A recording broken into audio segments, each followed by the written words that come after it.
Hi hello welcome back to my channel. అందరూ ఎలా ఉన్నారు? నేనైతే చాలా బాగున్నా. నేనైతే లాంగ్ వీడియోస్ చేద్దాం అనుకుంటున్నా, షార్ట్స్ కాకుండా. అంటే షార్ట్స్ కూడా అప్లోడ్ చేస్తా, బట్ వాటితో పాటు లాంగ్ వీడియోస్ కూడా అప్లోడ్ చేయాలనుకుంటున్నా.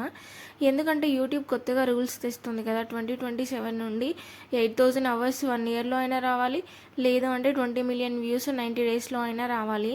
అవేవి అయ్యే పనుల్లా లేవు.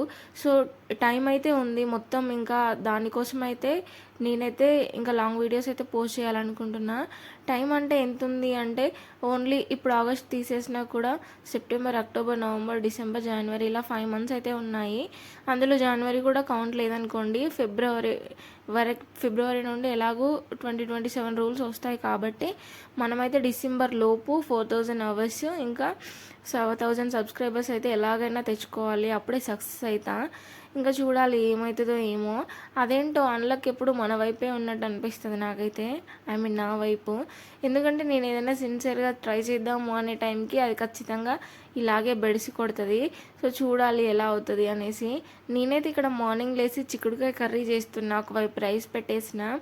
నైటే చిక్కుడుకాయలు కూడా కట్ చేసి పెట్టేసుకున్నా, అందుకే ఈజీగా అయిపోతుంది హడావిడి లేకుండా. లేదంటే ఫుల్గా హడావిడి ఉంటుంది. నేనైతే ఇక్కడ కర్రీ చేస్తున్నా. నా బుజ్జిబాబు అయితే కింద అయితే ఆడుకుంటున్నాడు. పాపం వాడిని అలా వదిలేసి ఇలా కర్రీ చేస్తుంటే ఎంత బాధగా ఉంటుందో. అప్పుడప్పుడు ఫుల్గా ఏడుస్తాడు. అప్పుడప్పుడేమో నైటీ పట్టుకొని గుంజుకుంటూ అమ్మ ఎత్తుకో అన్నట్లు ఏడుస్తూ ఉంటాడు. ఫుల్గా బాధ అవుతుంది, కానీ తప్పదు కదా.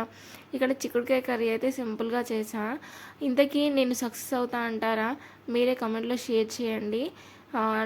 ఏమో చూద్దాం, టైం ఉంది కదా, ట్రై అయితే చేద్దాము అనేసి అట్లా అనుకుంటున్నా. ఇక్కడ గిన్నెలు కూడా నేను నైటే వాష్ చేసి పెట్టుకున్నా, అందుకే మార్నింగ్ అయితే కొంచెం హడావిడి తక్కువగా ఉంది. ఇంకా బుజ్జిబాబు అయితే నా చుట్టూ తిరుగుతాడు, లేదంటే వాళ్ళ డాడీ చుట్టూ తిరుగుతూనే ఉంటాడు ఎప్పుడు. ఆయన వెళ్ళే వరకు ఆయనతోనే తిరుగుతూ ఉంటాడు.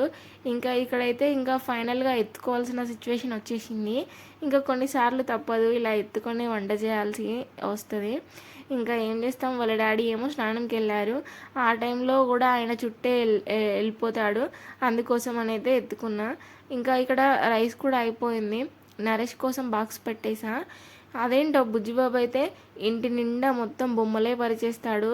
ఇది స్టార్టింగ్, ఇంకా ఈవినింగ్ వరకు అయితే మొత్తం ఇల్లంతా బొమ్మలే ఉంటాయి. ఇంకా రైస్ అయిపోయింది అని చెప్పినా కదా, ఇక బాక్స్ కూడా పెట్టేసిన. ఆయనకు బాక్స్ పెట్టేసిన తర్వాత బుజ్జిబాబుకి కూడా ఇంకా రైసే పెట్టేస్తున్నా. మోస్ట్లీ టిఫిన్ కూడా చేస్తాం అప్పుడప్పుడు, ఇలా రైస్ పెట్టాల్సి వస్తుంది. ఇంకా ఏం చేస్తాం, అప్పుడప్పుడు తప్పదు. అంత పొద్దున టిఫిన్ చేయాలి అంటే కూడా అప్పుడప్పుడు కుదరదు కదా. అందుకే ఈరోజు రైస్ పెట్టేసిన. బుజ్జిబాబుకి ఇష్టంగానే తింటాడు, కాకపోతే రోజు అలా రైస్ ఏం పెట్టను, అప్పుడప్పుడు రైస్ పెడతా. ఇంకా వాడి ఫుడ్ వేరే ఉంటుంది కాబట్టి ఇంకా అదే చేస్తా. మీరు నన్ను ఖచ్చితంగా సపోర్ట్ చేస్తారు అని అనుకుంటున్నా. వీడియో నచ్చితే లైక్ చేసి సబ్స్క్రైబ్ చేసుకోండి. ఖచ్చితంగా మనం 4000 అవర్స్ ఈ ఇయర్లో అయితే బీట్ చేయాలి. మీ సపోర్ట్ అయితే నాకు చాలా ఇంపార్టెంట్. లైక్ చేసి సబ్స్క్రైబ్ చేసుకోండి. ఉంటాం మళ్ళా, బాయ్.